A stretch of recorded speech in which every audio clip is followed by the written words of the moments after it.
Simply said, virtualization is a way to pretend you have another computer inside your computer. But why would anyone want to do that?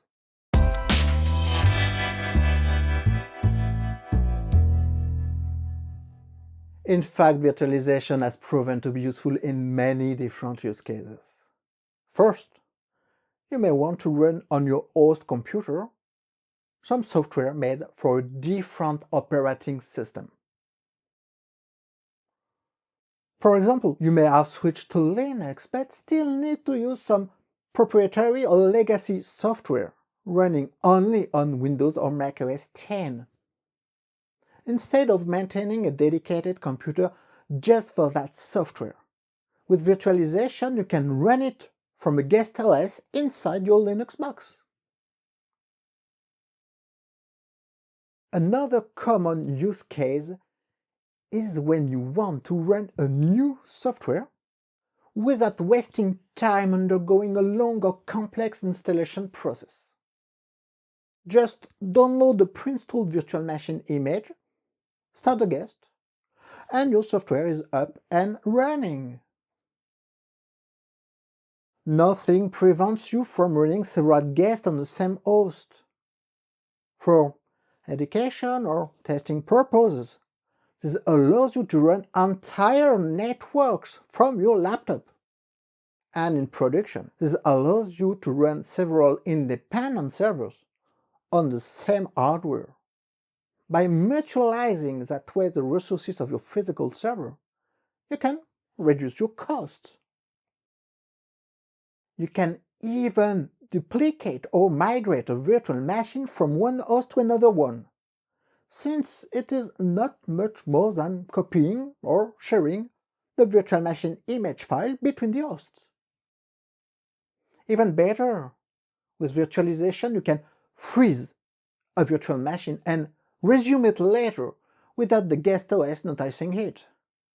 This is a way to free some resources while the service is unused and to resume it when it is needed again.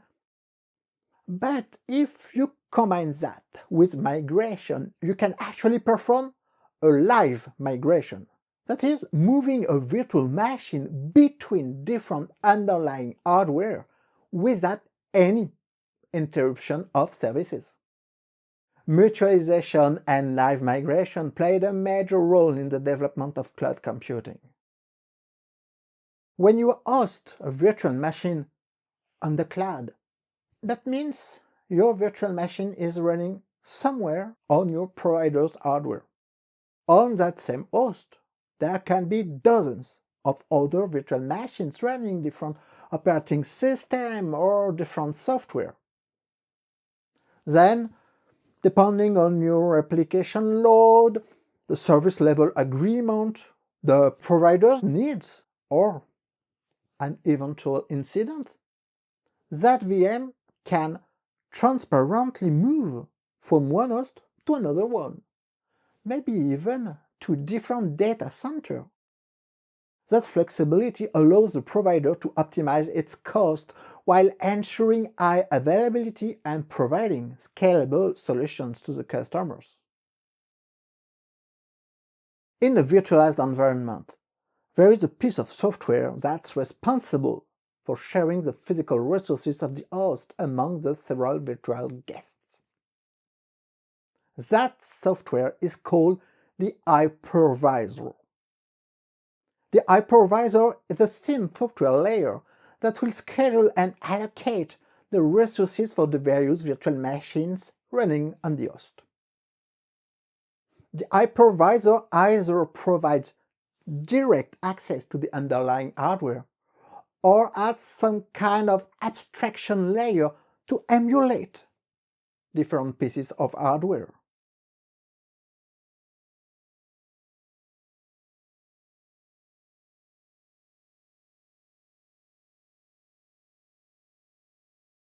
It's the hypervisor's responsibility to ensure fair access to the underlying resource and to maintain a clear separation between the guests.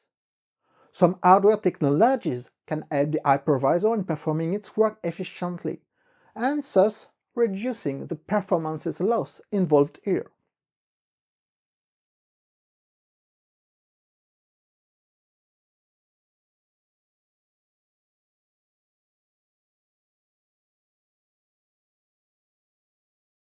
From a theoretical point of view, hypervisors are traditionally classified either as Type 1 or Type 2 hypervisors.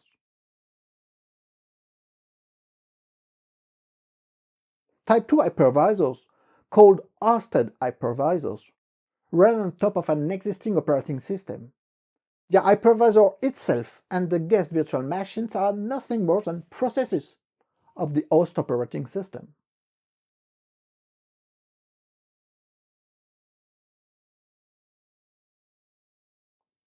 Type 1 hypervisors run on bare metal, that is directly on the top of the hardware.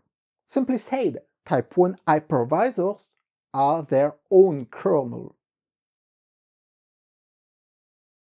In practice, the difference between Type 1 and Type 2 hypervisors is rather blurred, and in some cases, deciding if a given hypervisor is Type 1 or Type 2 can lead to intense discussions between experts, discussions that are finally of little interest to the end user.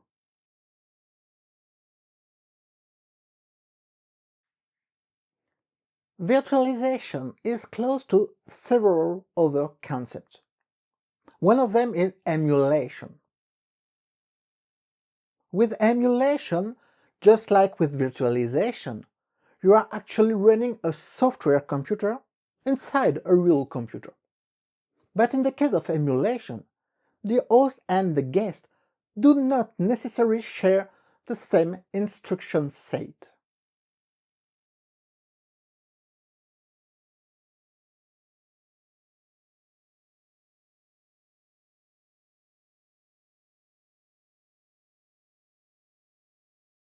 For example, through emulation, I can actually run ARM software on an x86 board, or the other way around. But in that case, the host CPU has to translate each and every instruction of the guest system before being able to execute them.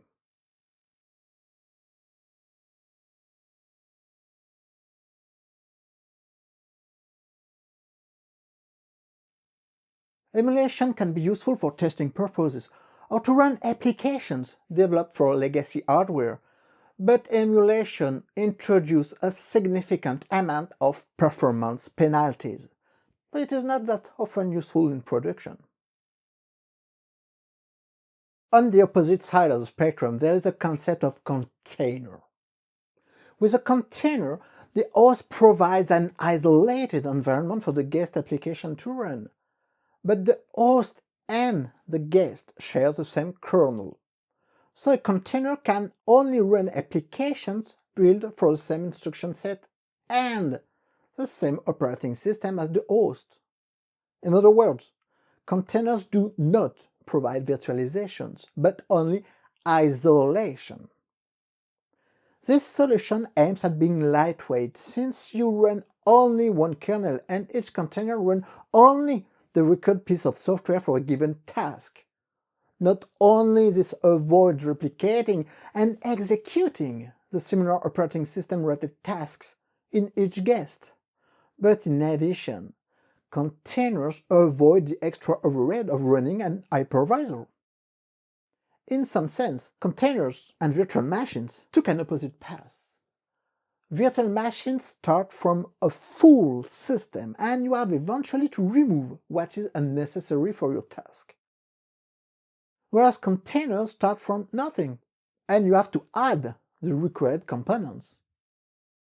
Since containers usually require fewer resources on the host than a virtual machine, you can run more container-based applications on the same hardware, and today many platforms as a service providers use containers. On the other hand, virtual machines have a larger footprint, but also provides a greater isolation between services and allow true virtualization. While in some cases you can use both interchangeably. Containers and virtual machines are in fact targeting different software execution models. Ideally, containers are short-lived systems that you can, depending on the load, spin and stop in only a few seconds. Containers shine particularly well for microservices and stateless services. This contrasts with the typical virtual machine usage, which replicates a more traditional model where guest is usually running uninterrupted for weeks or months. But don't think virtual machines and containers to be mutually exclusive. In fact, it isn't uncommon at all to host containers on a virtual server. In some sense, you have that way the best of both worlds. Okay, in only a few minutes I've introduced a lot of new concepts. And if you feel overwhelmed, that's rather understandable. If that's the case, take the time to read a little bit more about those topics and don't hesitate to watch that video again in a few days. Finally, don't forget the comment section. After all, it is there for you.